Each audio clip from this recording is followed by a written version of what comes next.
Hey guys, this is Sal and welcome to yet another episode of Weekly Mastermind. Weekly Mastermind में आप सभी का स्वागत है and this is Market Anniversary Special Weekly Mastermind which is what I'm recording on 27th of October and उसी दिन ये post होने वाला है and based on that we are going to do the analysis कि Market Anniversary date से पहले market में क्या हुआ है और उसके बाद क्या हो सकता है because this is the date जहाँ पे most of the major crashes जो हुए हैं in terms of Indian markets, in terms of US market history तो वो इसी डेट से शुरू हुए हैं and I am not mentioning that यहाँ से और भी रनिंग रिट्रेसमेंट हो सकता है, पॉसिबिलिटी है, हो सकता है, बट जो भी हमें अब तक रनिंग रिट्रेसमेंट देखने को मिला है there is also possibility that उस रिट्रेसमेंट को यहाँ से बेस बनते देख के यहाँ से बॉटम फॉर्मेशन भी हो सकता है। Anything is possible. ऐसा नहीं है कि हर 26 ऑफ अक्टूबर को या उससे पहले या उसके बाद मार्केट नीचे ही आना होता है।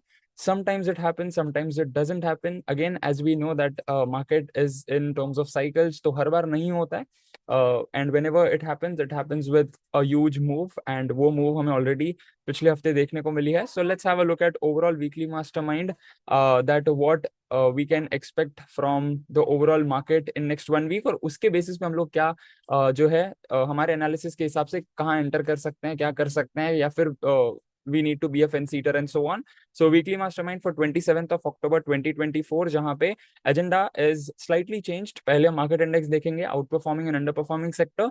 इस हफ्ते हम लोग ट्रेंडिंग स्टॉक्स नहीं देखेंगे because there are only couple of stocks जो कि एक्चुअली मंथली, वीकली, डेली तीनों में अबव 60 हैं।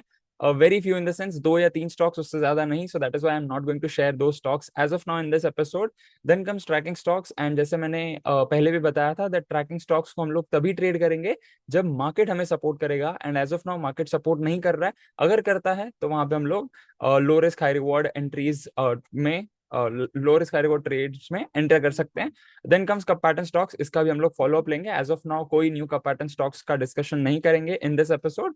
सो मार्केट इंडेक्स देखें तो Nifty down by 2.70, Sensex down by 2.24, bank Nifty 2.50 on the lower side. Mid cap को सबसे ज्यादा डैमेज हुआ है, down by 6.32। India VIX up by 12.19 and USD INR थोड़ा सा कंट्रोल में है, 0.03। बट ओवरऑल जो है इंडेक्स देखे जाए तो बहुत ज्यादा डैमेज हुआ है लास्ट 1 वीक में, specially mid cap sector. Then comes Nifty 50 का चार्ट, मंथली में बेरिश कैंडल ऑलमोस्ट 3 महीनों को सॉलो कर चुका है, अबव 60 है, अभी भी long term trend is still bullish. Weekly chart में मूविंग एवरेज को तोड़ चुका है, आरएसआई 60 को पहले से तोड़ चुका था and as of now this is in the sideways zone. And daily chart में देखा जाए तो इट इज बिलो 40, तो short term trend is bearish. तो यहाँ पे जो है तीनों ही टाइम फ्रेम्स का जो यू कैन कंसिडर जो सिग्नल है, यानी कि long term trend is mentioning that I am bullish, medium term trend is mentioning that I am in a sideways zone and short term trend is mentioning that I am bearish. तो as of now market में कोई भी clarity नहीं है कि हमें long करना चाहिए, शॉर्ट करना चाहिए। As of now I would suggest कि हमें वेट करना चाहिए। एंड यहाँ पे जो निफ्टी 50 में है, lower top lower bottom series already बनना शुरू हो चुकी है और रफली 26,500 के आसपास का जो ऑल टाइम हाई जोन था वो अब तक के लिए तो ऑल टाइम हाई जोन बन चुका है। And we don't know whether this all time high zone will get broken out in this year itself या फिर 2025 में देखने को मिलेगा। That is a different question altogether, but as of now lower top lower bottom series बन रही है Nifty 50 में। देन कम्स बैंक निफ्टी, जहां पे मंथली में छोटा बेरिश कैंडल है, इतना ज्यादा पैनिकनेस नहीं है। वीकली में ऑलरेडी साइडवेज है एंड इस हफ्ते नहीं हुआ है, 2-3 हफ्तों से ऑलरेडी साइडवेज है, मूविंग एवरेज को भी तोड़ चुका है। एंड डेली में जो है लोअर टॉप लोअर बॉटम नहीं बना है, लोअर टॉप सेम बॉटम बना है। So let's see whether it takes RSI 40 support and almost price action का भी जो है सपोर्ट ले लेता है या फिर यहाँ से ब्रेक डाउन करता है। That is a bigger question for bank Nifty and bank Nifty is slightly performing better as compared to Nifty 50 as far as the overall analysis is concerned. Then we have sector specific में देखें तो सबसे ज्यादा damage हुआ है media sector को, 7.23, जिसको हम लोग कंप्लीटली अवॉइड करते आ रहे हैं। Then we have metal down by 7.22, then we have reality 6.96 and so on. Overall सारे सेक्टर्स डाउन थे। आईटी सेक्टर को ठीक ठाक था, 0.16 on the lower side, but still सारे सेक्टर्स को हम लोग नेगेटिव में ही कंसिडर करेंगे, which means overall last week में बहुत ज्यादा डैमेज हुआ है मार्केट में। सो पहले आईटी देख लें तो मंथली में इंडिसिसिव कैंडल कोई प्रॉब्लम नहीं है, अबव 60। वीकली में भी थोड़ा सा आरएसआई स्लो डाउन हो रहा है, 5 हफ्तों से बिल्कुल इंडिसिसिव कैंडल्स फॉर्म हो रहे हैं, डेली में भी बिटवीन 40-60। तो एज ऑफ नाउ आईटी को हम लोग या तो 60 ब्रेकआउट का वेट करेंगे या 40 ब्रेकडाउन का वेट करेंगे इन ऑर्डर टू लॉन्ग और शॉर्ट।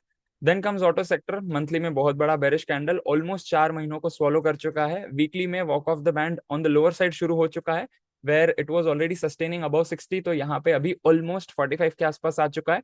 एंड डेली में lower top lower bottom series already बन रही है, walk of the band on the lower side. तो as of now auto sector is very much bearish, at least for the short term trend. Then we have metal sector, monthly में bearish candle, almost RSI 60 के आसपास आ चुका है। Weekly में sideways, daily में bearish, walk of the band completely avoid करेंगे। Then we have FMCG sector, बहुत बड़ा बेरिश कैंडल है देखा जाए तो, but as compare to the movement which we saw in last couple of months, उसके हिसाब से ठीक ठाक ही है as compare to other sectors. यहाँ पे मूविंग एवरेज का भी ब्रेकडाउन हुआ है, एंड RSI 60 का तो कब से ब्रेकडाउन हो ही चुका है on the lower side. Then comes lower top lower bottom series on the short time frame, that is daily chart, and walk of the band भी हो चुका है। एंड ये जो लास्ट कैंडल बना है ग्रीन वाला, इसको पियर्सिंग पैटर्न नहीं बोलेंगे। व्हाई? बिकॉज ये जो है ये ऑलरेडी रेड कैंडल के अंदर ही बना है। This is a different pattern all together, जिसके बारे में हम लोग टेक्निकल सैटरडेज में डिस्कस करेंगे। बट एज ऑफ नाउ इतना कुछ खास कंफर्मेशन के आने के बाद भी इतना कुछ होने नहीं वाला है। So as of now I am avoiding that pattern to mention here. Then comes energy sector, जहां पे बेरिश कैंडल बना है। वीकली में भी 4 हफ्तों से बेरिश कैंडल्स, ऑलमोस्ट RSI 40 के आसपास आ चुका है। डेली में lower top lower bottom series बन रही है। And then we have pharma sector, पिछले महीने इंडिसिसिव कैंडल, एंड पूरा जो वीकली चार्ट देखा जाए तो 6 से 8 हफ्ते हो चुके हैं बिल्कुल ग्रीन रेड चल रहा था। लास्ट वीक बहुत बेरिश कैंडल आई है, एंड डेली में भी ऑलमोस्ट RSI 40 का ब्रेकडाउन हुआ है। बट देखा जाए तो थर्सडे फ्राइडे को वो बेस बनाने की ट्राई किया है फार्मा सेक्टर ने। So let's see whether it forms a base और else it breaks down. Then comes infra sector, monthly में बेरिश, वीकली में भी मूविंग एवरेज का रेजिस्टेंस लिया है अगर आप लोग माइन्यूटली नोटिस करोगे। एंड डेली टाइम फ्रेम में lower top lower bottom series with almost walk of the band की शुरुआत, एंड RSI 40 के नीचे ऑलरेडी है। सो एज ऑफ नाउ बहुत सारे सेक्टर्स जो बहुत डोमिनेंट थे पिछले एक साल में 2023, and in fact in almost 6 to 8 months of 2024, तो वो सारे सेक्टर्स को बहुत ज्यादा डैमेज हो रहा है। एंड देखा जाए लॉन्ग टर्म पिक्चर तो इतना ज्यादा डैमेज भी नहीं है, बट शॉर्ट टर्म ट्रेंड में वो ज्यादा दिख रहा है, बिकॉज ये जो डैमेज है वो क्विकली हो रहा है। एंड ये कहावत भी है दैट जो बुल्स चढ़ते हैं वो स्टेप्स की तरह चढ़ते हैं, एंड जो बेयर्स होते हैं वो डायरेक्ट खिड़की से गिरते हैं। इन द सेंस लाइक जैसे बच्चों की स्लाइड भी देखी जाए तो जो स्टेप्स होते हैं ऊपर चढ़ने में टाइम लगता है, बट स्लाइड से जब हम नीचे आते हैं तो बहुत क्विकली आ जाते हैं। Similar is what in terms of bulls and bears. Bears को मार्केट कंट्रोल करने में ज्यादा टाइम नहीं लगता है। Then comes realty sector, monthly में as of now bearish, weekly में moving average resistance between 40-60, daily में lower top lower bottom series बन रहा है। Then we have media, completely avoid करेंगे, monthly sideways, weekly at 40, and daily 40 का breakdown already कर चुका है। मैंने शायद कल के एपिसोड में भी मेंशन किया था दैट बैंक निफ्टी अगर RSI 40 का सपोर्ट ले लेता है तो it will mention that I am not so bearish whether it is daily chart, weekly chart and monthly chart. Bank Nifty के केस में वो डेली पर था, मीडिया सेक्टर के सिनेरियो में वो RSI 40 जो है वो वीकली चार्ट में है, which means if it takes 40 support on weekly chart it will mention I am not so bearish for medium term trend. Right, so as of now सारे sectors avoid करेंगे। IT में हम लोग breakout या breakdown का wait कर रहे हैं, बट बाकी सारे सेक्टर्स में हम लोग और वेट करेंगे whether this is the bottom और एल्स यहाँ से और कंटिन्यूएशन हो सकता है। प्रॉबेबली जो है मार्केट एनिवर्सरी डेट्स पे कंफर्मेशन के बाद ट्रेंड चेंज होता है। So there is a possibility that जो भी हमें पैनिकनेस पिछले 2-3 हफ्तों में देखने को मिली है तो उसको थोड़ा हॉल्ट आए, may be there is a possibility for that, और there is also a chance कि जो भी हमें पैनिकनेस देखने को मिला है यहाँ से और क्विकर हो जाए। So anything is possible. Then come some of the tracking stocks, जैसे मैंने बताया ट्रेंड फॉलोइंग स्टॉक्स में ये हफ्ते नहीं बताने वाला हूँ बिकॉज 2-3 स्टॉक्स ही थे। सो ट्रैकिंग स्टॉक्स में देखा जाए तो first of all we have Coforge, monthly weekly daily all about 60। देखा जाए तो 2 दिन पहले ही उसने ब्रेकआउट किया है, बट जो कैंडल्स हैं बहुत छोटे छोटे हैं तो रिस्क यहाँ पे बहुत शॉर्ट बन जाता है in terms of expected reward. But as of now जैसे मैंने बताया मार्केट अगर सपोर्ट नहीं कर रहा है तो सेक्टर भी सपोर्ट नहीं कर रहा है बिकॉज सारे सेक्टर्स ऑलमोस्ट 40 के नीचे हैं, some of them are between 40-60, तो स्टॉक्स इतने ज्यादा नहीं चल पाएंगे। And let's see. So first of all Coforge हो गया, second we have HCL tech, this is also from IT sector, monthly weekly above 60, daily almost at 60, थोड़ा सा बेरिश कैंडल है। Let's see whether it gets bullish breakout और it gets bearish confirmation. Bearish confirmation हो जाएगा तो it will mention I am not so bullish, अगर breakout हो जाता है तो it will mention I am bullish, तो वहां पे एंट्री हो सकती है। Then we have persistent, monthly weekly above 60, daily में 60 का ब्रेकआउट के बाद 2 छोटे छोटे कैंडल्स आए हैं। So let's see whether it gets bearish confirmation और it gets bullish breakout.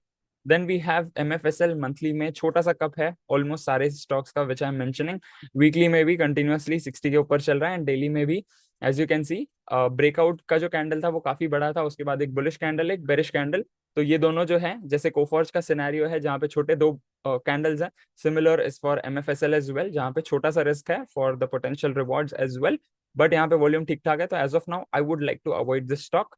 Then we have Tech Mahindra, यहाँ पे जो है प्राइस एक्शन का रेजिस्टेंस है ऑन मंथली चार्ट, वीकली में काफी अच्छा चल रहा है, forming higher top higher bottom, sustaining above moving average, and daily में भी काफी ज्यादा खिचड़ी बनी थी रेड ग्रीन के साथ, बिल्कुल sideways, but right now it has broken out, so let's see whether it sustains or not.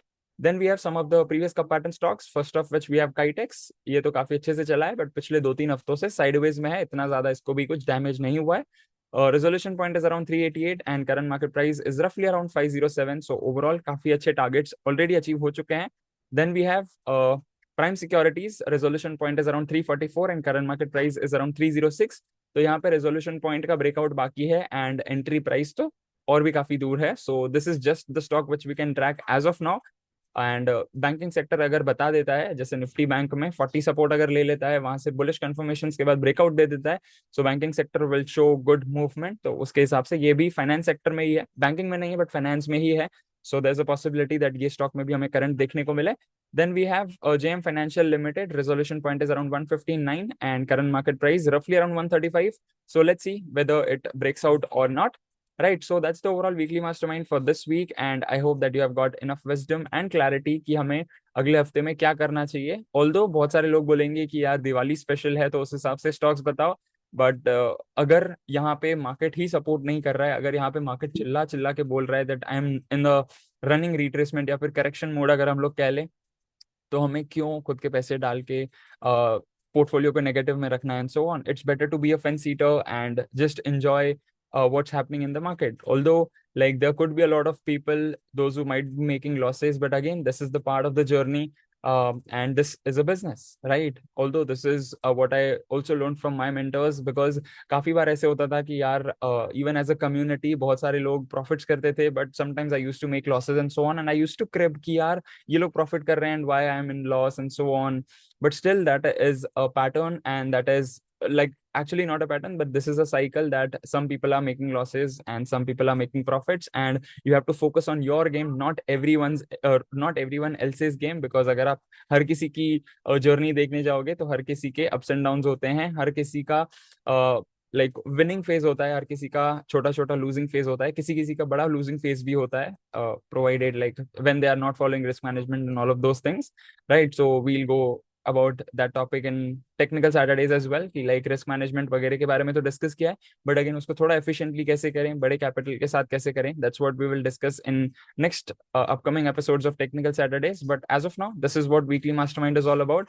अगले हफ्ते देखते हैं मुहूर्त स्पेशल के हिसाब से कुछ स्टॉक्स मिलते हैं या नहीं, मार्केट बेस बनाता है या नहीं, that is a bigger question which the market will only answer next week, that is tomorrow opening and based on closing as well. So let's see what happens, and I'll see you in the next episode of Technical Saturdays and Weekly Mastermind. Till then, live fully, love openly, and make the difference today. I wish you joy and abundance in all you do.